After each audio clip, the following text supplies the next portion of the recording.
Jamaica, like all West Indian islands, is very beautiful. The marvelous tints of the tropic sea and the brilliant flowers flood it with color, but it carries two big don'ts. Don't go too early in the season and don't go at all unless you can afford it. Owing to my hurried flight from Il Duce, I arrived too early. It was very hot and the humidity was overpowering and could only be welcomed by someone who wanted to lose weight. As I had no weight to lose, I found it unbearable. The wide balcony running along outside the bedrooms in my wing of the hotel looked like a second-hand clothes shop, with garments of all descriptors, 5PG1 suits, women's frocks, shoes and underclothes hung out to get aired. All fabrics were quickly attacked by mildew and the only way to prevent it was to hang them out in the sun at least once a week. My best suede shoes were soon covered with a waving growth of fine white hairs and my smartest coat and skirt developed green patches. The worst of it was that the mold had a terrible smell which never came out. It was a sad end to many of the smart clothes I had acquired in my brief role as a rich woman. While there, I made my first contact with South America.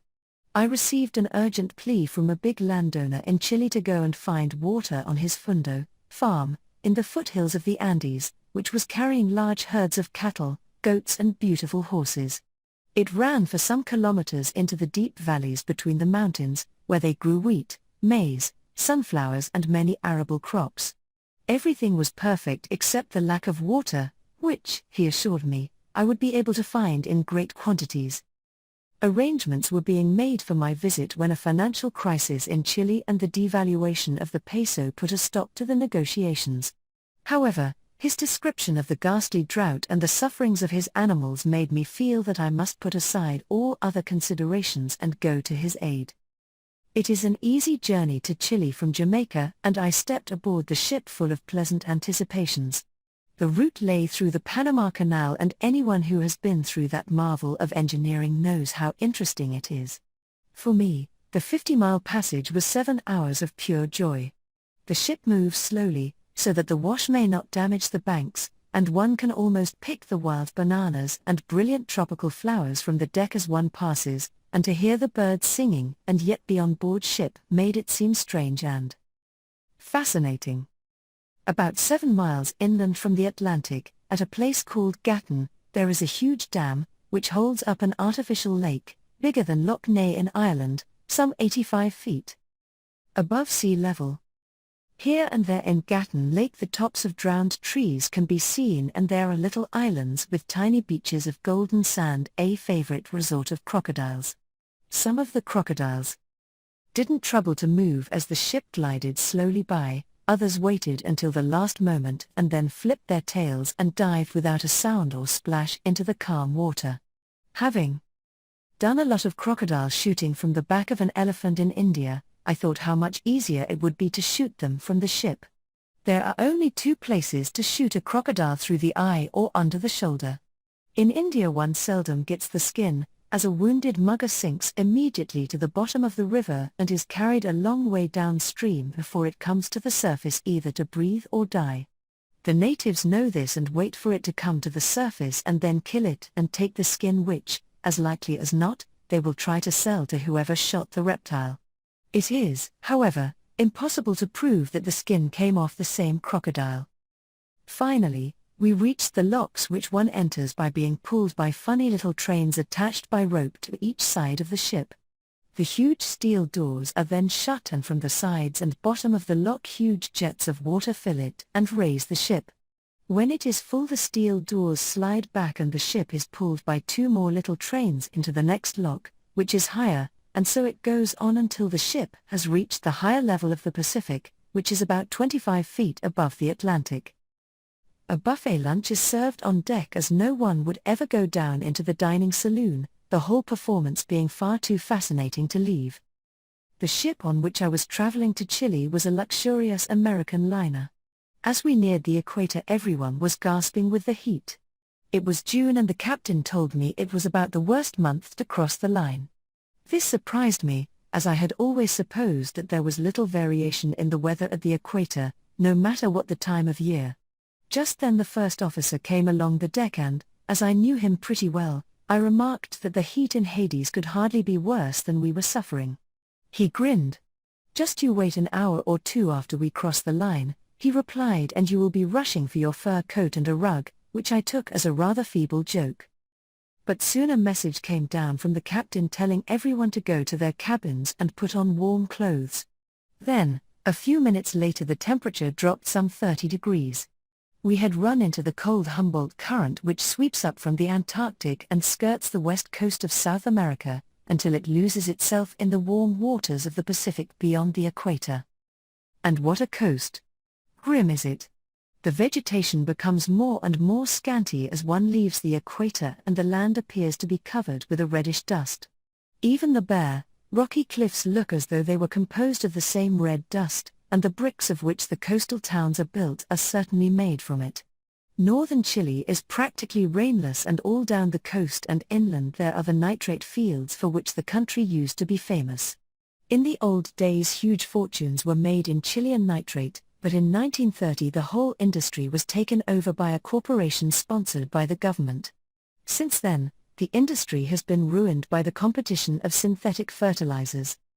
Our first port of call after leaving the canal was Callao in Peru, where we all climbed into ramshackle motors and streaked for Lima, as fast as our excitable drivers and decrepit conveyances could take us. The roads were baked mud and full of cracks and holes, of which the drivers took not the least notice, but which nearly dislocated the spines of the suffering passengers. The dried-up fields we passed were fenced with walls of baked mud, and, even in the capital itself, the famous Ciudad de los Reyes, city of the kings, the monarchs of Spain and the Three Magi, there were small thatched houses of unplastered mud standing alongside magnificent mansions. In the great square, with a fine bronze equestrian statue in the center, were a number of beautiful old cream-colored buildings with mud huts only a stone's throw away. I asked the guide in my halting Spanish what happened when it rained, seeing that the roads and houses were made of mud. He shrugged his shoulders at my ignorance. "Why should we worry?" he replied. "It hasn't rained for 20 years. After leaving Callao we went on down the grim, red coast, and the only things that stood out were the walled-in cemeteries. "Why 2 cemeteries?" I asked a man standing beside me on the deck, as we passed Antofagasta, a big coast town in northern Chile. "One is the English-speaking cemetery," he replied gravely. On arrival at Valpariso, the now sadly diminished port of central Chile, I was met by my host. He was an oldish man and might have delighted a novelist or movie producer in search of an early Victorian heavy father. He lived in an enormous house in Vina del Mar, Valparaiso's chief residential suburb. On our way there I was surprised to see 3 ships high and dry in a field, about 3 miles from the port, and was told that, during the terrible earthquake which devastated Valparaiso in 1906, when 2,000 or 3,000 people were killed, an enormous tidal wave swept the bay and deposited these ships inland. They were too battered to be worth salvaging, and no one had found sufficient energy to remove them. The Mafiana spirit is one of Spain's legacies to her daughter nations. On arriving at the house, I met my hostess, who was as early Victorian as her husband, but just as small and gentle as he was the reverse. Great preparations were in progress for our departure for the country. The preparations occupied some days, during which I got to know my host and hostess. Unfortunately, every day I spent with them made me dislike the old man more, and his rudeness to his wife and the servants, and his numerous sets of false teeth, which I found in the strangest and most unexpected places generally just before a meal, roused my most murderous instincts. When all was in readiness we left early one morning, laden with much luggage.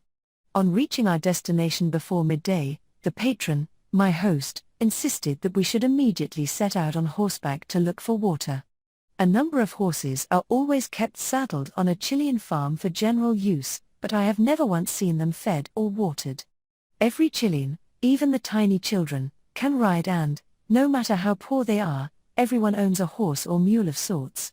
Owing to the terrible condition of the roads, a horse or a donkey are the only possible form of travel. A rough country track through drought-stricken fields soon took us into the hills. And what a sight for a poor water diviner! Brown and arid, they were covered with low scrub, which a herd of goats had robbed of every leaf but, alas, not of thorns, of which there was every known variety. I soon found that all the underground streams were very small, and the only hope of getting a decent water supply was to find where they intersected, so as to use the combined water from several. I knew that any water development would be very expensive, the country was hard rock and the water very deep. However, as I had discovered that my host had been playing on my sympathies by pretending to be on the verge of ruin and that, despite the devaluation of the peso, he was still an extremely rich man, I didn't care what it cost him, especially as I found that he had the reputation of being the meanest man in Chile. At 6 o'clock in the evening a large bell was clanged on the homestead veranda to tell the weary peasants that their 12-hour day's work was done. The day I arrived was a Saturday and pay day, and consequently the most important day of the week. The scene for paying them was arranged with much care. First of all a table was set on the veranda and an armchair for El Patron, whose legs were covered with a brilliantly colored Indian rug, while another was draped around his shoulders, whether for warmth or effect I never found out. The overseer then laid piles of dirty currency notes and some silver pesos worth less than twopence when I was there on the table and stood, scowling, behind the patron, with his arms crossed. The bell was then clanged a second time and the farm hands arrived to receive their week's pay. A more miserable, half-starved and dirty crowd of ruffians I have never seen. They stood in a frightened group at one end of the veranda while the patron bellowed out their names in a voice that shook the roof, accompanied by the whistling of his false teeth, which he wore for the occasion. There were several children on the payroll who, for working for a full week, received the lordly wage of 1 peso. At the other end of the veranda, the patron's wife presided over a sort of shop, set out for the occasion. Here the workpeople were expected to buy all their necessities for the coming week. It is true that the farm lay out in the country far from a town or village with shops, but it is equally true that most of the scanty wages paid to the poor overworked peasants returned to the patron's pocket within a brief half-hour. After an early supper we all retired to bed at 8 o'clock and, as I was very tired, I soon fell asleep, only to be awakened again by an earthquake. It was the first I had experienced. I first felt the strong concussion of the air, rather as if a big gun had been fired close by, which is usual with earthquakes and is generally followed, especially in the mountains, by a curious rumble, something between thunder and the noise made by a railway train. Then came the sickening shock of the actual earthquake. It was an experience which I had to suffer many times in Chile. Truly Chile can be a grim place in which to live. Every morning after breakfast, El Patron and I set out on horseback to look for the elusive water. He rode a large bay horse, apparently the only animal on the farm which was even fairly adequately fed. My poor beast could hardly crawl, even under my light weight, so I was invariably left far behind my host, who carried a heavy crop, with which he belabored his own animal if it dared to slacken its pace. I also had a half-starved peasant running beside my horse, with his ribs showing through his tattered shirt. After spending the morning getting on and off my miserable nag, I thought I would try to do my divining from its back. Getting out my pendulum, I did a thing which anyone who had ridden from a child should have been ashamed to do. I laid the reins on my horse's neck and began my work. Before I knew where I was, he reared up on his hind legs and I was clinging to his mane, while he was preparing to bolt. I can only suppose that he had had a shock from the divining, but, if so, it must have been very violent to have galvanized the wretched creature into such sudden action. The peasant tried to grab the horse by the tail as we shot past, which made him even more unmanageable. But as soon as I recovered my balance, I was able to get the reins and brought him to a standstill. Anyway, it taught me two things: never to try divining from the back of a horse, even a half-dead one, and never, in any circumstances, to lose control of the reins. The only good water I could find on the farm was on the extreme eastern boundary, where there were 2 sources of potable water. But, strangely enough, the patron would hardly wait for me to do any work in that area. He said that it was too far from the homestead for the water to be of any use. Yet since nearly all the places on the north side of the property, where he said water was urgently needed, were nearly a mile further from the house. It didn't seem to make sense. Then, in the next breath, he deplored the fact that a big fish pond, within a stone's throw of the spot which I had just marked, was nearly dried up, which made his attitude even more incomprehensible. I pointed out that a windmill could pump the water from my find to the pond which, having a clay bottom, would serve as a reservoir. But instead of being pleased that my long and diligent search for good water had been successful, he was obviously very angry and, hitting his poor horse over the head with his crop, he galloped off home without saying a word. When I reached the house I found that lunch was half over. The patron's wife apologized and said that her husband was so weary when he reached home that he wanted his meal at once. It did not seem to dawn on either of them that, after working since early morning, I was probably far more weary than he. When I had finished my half-cold lunch, I again spoke to him about the 2 good water locations which I had found that morning, but he turned purple with fury, so I let the matter drop. It was pretty evident that although he wanted water badly, he had no intention of spending any money to get it. The patron then took to his bed for several days, during which time another landowner came and asked whether I would go to his fundo to find water. It was to be a professional job, as I had agreed to work for my host for my traveling expenses only, being misled by his plea of poverty. This new landowner was a member of a high-born family, but he could speak no English. He had a son, however, who could speak English fluently, but with a very strange accent, which sounded unpleasant to English ears. Some Chileans are very charming people, and this landowner was one of them. His fundo was a considerable distance from the patron's, tucked into the foothills of the Andes. It was a prosperous and well-kept, but lacking in good water. Here I was much more fortunate and found several excellent supplies.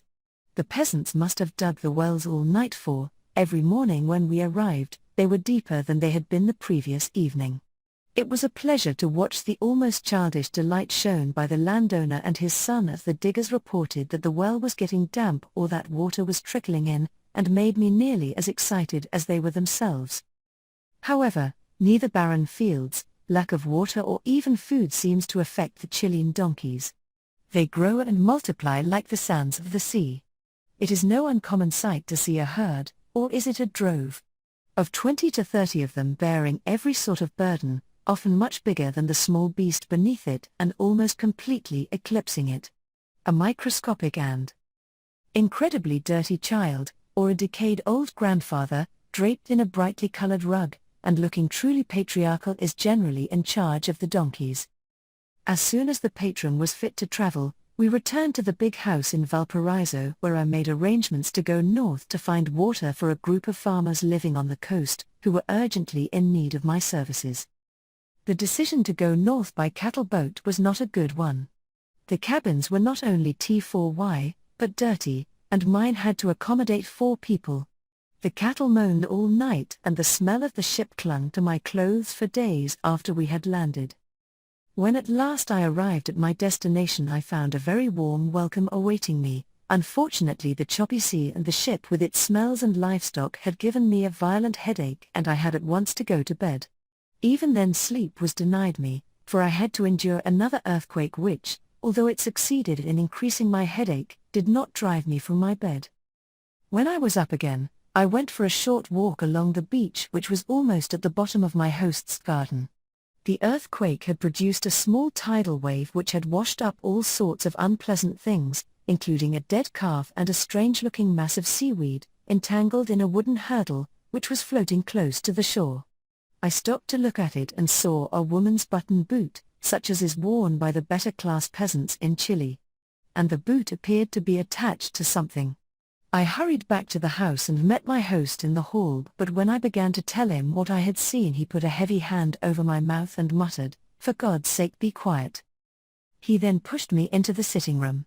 "Tell me quickly," he gasped as soon as the door closed behind us. "You haven't spoken to a soul about this, have you?" When I replied that I had not, he calmed down a little. It appeared that he had good reason to be frightened, for, if the news of my discovery had got abroad, he, or one of his neighbors, would probably have been accused of murder. That night, he and some others, by the dim light of a young moon, waded into the water, armed with poles, and pushed the horrible thing into the current so that it would be carried out to sea by the tide. More than ever, I felt that Chile was the last place in the world that I would want to live in. At this farm I found several sources giving good reactions for drinkable water, but I only stayed long enough for 2 of them to be developed to the great joy of the womenfolk in the house who, at long last, were able to get a cup of tea fit to drink. When I reached Valpariso again, I lost no time in booking a passage to England, despite the assurance from a Chilean friend that there was a great opening in the country for my work. This gentleman came with his son to see me a day or 2 before I sailed and brought a big map with the usual request, would I tell him whether the mine which he had been offered was worth buying. I explained my usual technique and told him that, if I didn't like the mine, I would try and find something better for him by drawing a map in the air with my hand, and he must be ready to slip a chair under my hand when I found it and mark the spot exactly by putting an inkpot, or some similar object exactly under the palm of my outstretched hand. I didn't like the mine, so I kept my left hand on the map and began drawing in the air with my right. But on this occasion, I could actually see every foot of the ground as I was drawing it, and I can see it now as clearly as I saw it then. There is a steep hill at the back of this mine, I started by saying, which is covered with coarse grass and sharp stones. My feet are getting horribly cut.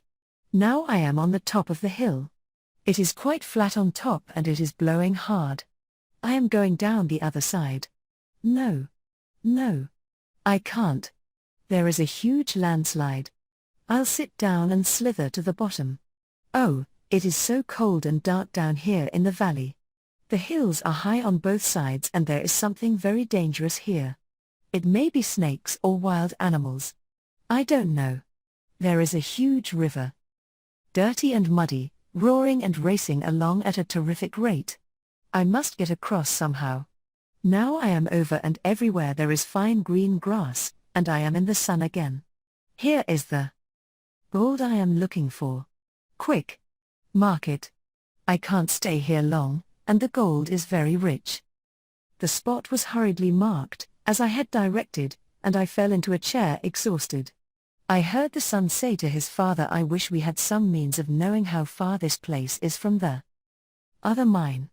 So I pulled myself together and told them to see whether there was a scale on the map and measure from that. There was, and they reckoned the distance at 7¼ miles. I had kept my left hand on the map all the time. My visitors then left.